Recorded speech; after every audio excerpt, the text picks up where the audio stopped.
السلام علیکم دوستو، یاسر پیرزادہ صاحب لکھتے ہیں کہ انقلاب اگر ناکام ہو جائے تو بغاوت کہلاتی ہے۔ بغاوت کرنے والوں کو غدار کہا جاتا ہے اور غداروں کا انجام بہت برا ہوتا ہے۔ لیکن کیا آپ جانتے ہیں کہ پاکستان میں بھی انقلاب لانے کی کوشش کی گئی اور وہ انقلاب ناکام رہا، اور جس انقلاب کو لانے کی کوشش کی گئی وہ کسی عام لوگوں کی طرف سے نہیں تھا، بلکہ پاکستان کی فوج کے اندر سے پاکستان میں سرخ انقلاب لانے کی کوشش کی گئی۔ یقیناً آپ اس کہانی کو نہیں جانتے ہوں گے۔ چلیں آج جانتے ہیں پاکستان میں ناکام انقلاب کی کہانی۔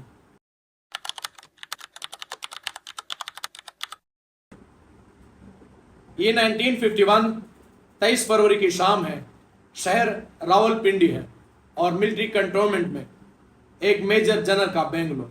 جہاں پر ان کی بیگم صاحبہ موجود ہے، ایک اور میجر جنرل بھی موجود ہے، 2 لیفٹیننٹ کرنل، 2 بریگیڈیئر، 2 کیپٹنز بھی موجود ہیں، اور ان سب کے علاوہ 3 سیویلینز بھی وہاں پر موجود ہیں۔ وہاں پر ایک ڈسکشن کی جاتی ہے اور یہ سب لوگ گھروں کو لوٹ جاتے ہیں۔ ٹھیک اس نشست کے 14 دن کے بعد یعنی 9 مارچ کو پاکستان کے وزیر اعظم لیاقت علی خان ایک پریس ریلیز جاری کرتے ہیں، جس میں وہ یہ موقف اپناتے ہیں کہ پاکستان میں راولپنڈی میں ایک سازش کو ناکام بنایا گیا اور اس سازش کے تمام کرداروں کو ہم نے قید کر لیا، اور وہ سازش یہ تھی کہ یہ تمام لوگ حکومت وقت کا تختہ الٹنا چاہتے تھے، اور اس سازش کے جو سربراہ تھے، لیڈ کرنے والے تھے، وہ میجر جنرل اکبر خان تھے۔ اور ہمیں اس سازش کی خبر ایسی پہنچی کہ اس میٹنگ میں ایک پولیس آفیسر موجود تھے، اور اسی میٹنگ کے 2 جو ملٹری پرسنز تھے وہ وعدہ معاف گواہ بن چکے ہیں۔ لیکن کچھ اور ذرائع کی طرف سے یہ بھی دعویٰ کیا گیا تھا کہ ایک پولیس آفیسر جو وہاں سے پشاور گئے، وہاں پر خیبر پختونخوا کے گورنر آئی چندری گھر سے اس میٹنگ کا ذکر کیا، اس سازش کا ذکر کیا، اور انہوں نے پاکستان کے پرائم منسٹر لیاقت علی خان کو اس بارے میں آگاہ کیا۔ لیاقت علی خان نے اس وقت کے army chief general Ayub Khan کو اس بات کی خبر دی کہ پنڈی میں ایک سازش تیار کی جا رہی ہے اور ملک میں سرخ انقلاب کے لیے کوشش کی جا رہی ہے، اور یہ لوگ زور بازو یعنی زبردستی ملک میں سرخ انقلاب برپا کرنا چاہتے ہیں۔ اور یہ کیس پنجاب پولیس کو سونپا گیا اور ان تمام کرداروں کو پکڑا گیا۔ اگر ہم ان تمام کرداروں کا ذکر کریں تو جو 12 ملٹری پرسنز تھے، ان کے علاوہ جو باقی 3 سیویلینز تھے، ان میں نامور انقلابی شاعر اور اس وقت پاکستان ٹائمز کے چیف ایڈیٹر فیض احمد فیض صاحب موجود تھے، اور جو باقی 2 تھے ان میں سے ایک پاکستان کمیونسٹ پارٹی کے سیکرٹری سجاد ظہیر صاحب اور پاکستان کمیونسٹ پارٹی کے صوبائی سیکرٹری خیبر پختونخوا سے محمد حسین صاحب بھی موجود تھے۔ حکومت نے یہ چارج شیٹ پیش کی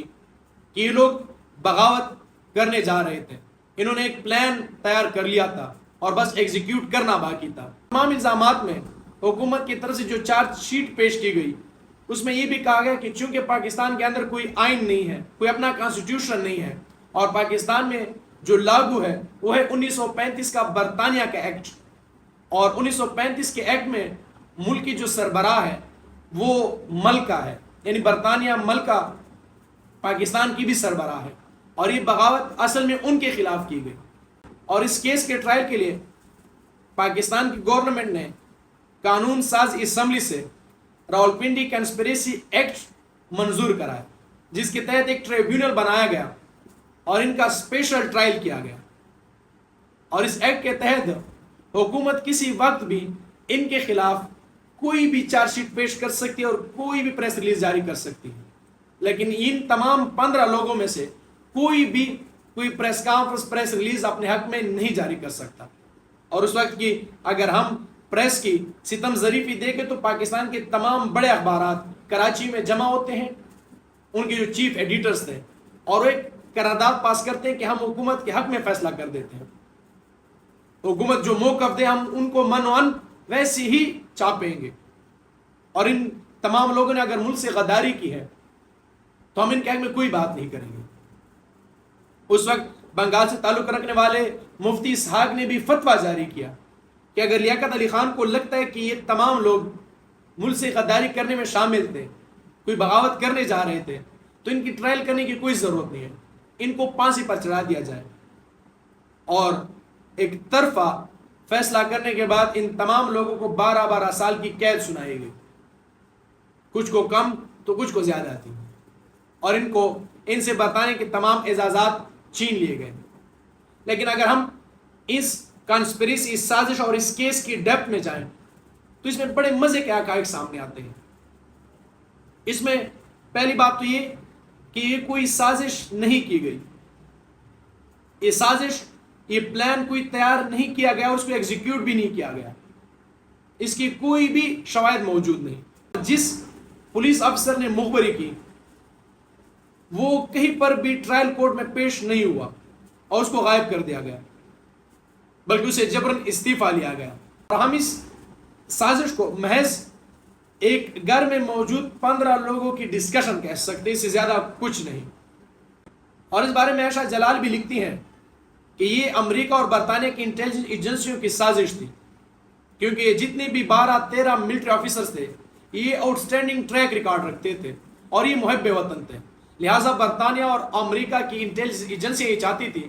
کہ جتنی بھی قابل آفیسرز ہیں ان کے خلاف درار ڈالی جائے، اور وہ یہ نہیں چاہتے تھے کہ پاکستان میں کمیونسٹ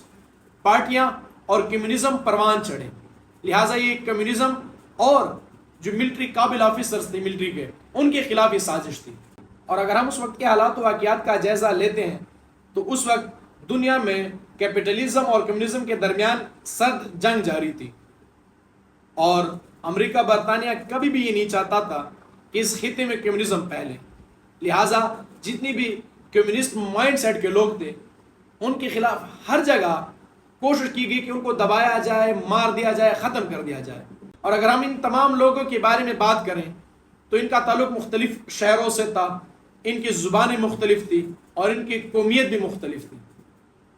صرف ان میں جو ایک چیز یکساں تھی وہ یہ تھی کہ تمام پروگریسو مائنڈ کے لوگ تھے اور یہ سامراج نظام کے خلاف تھے۔ ان کا خیال یہ تھا کہ ہم برطانیہ سے آزادی حاصل کرنے کے بعد بھی امریکہ کے بلاک اور برطانیہ کے ساتھ کیوں ہیں، آج بھی ہم ان کے ہر بات ماننے کو تیار کیوں ہیں، ہم ان کے نظریات کے ساتھ چلنے کے لیے تیار کیوں ہیں، لہٰذا آج بھی ہم آزاد نہیں۔ اگر ہمیں آزادی حاصل کرنی ہے،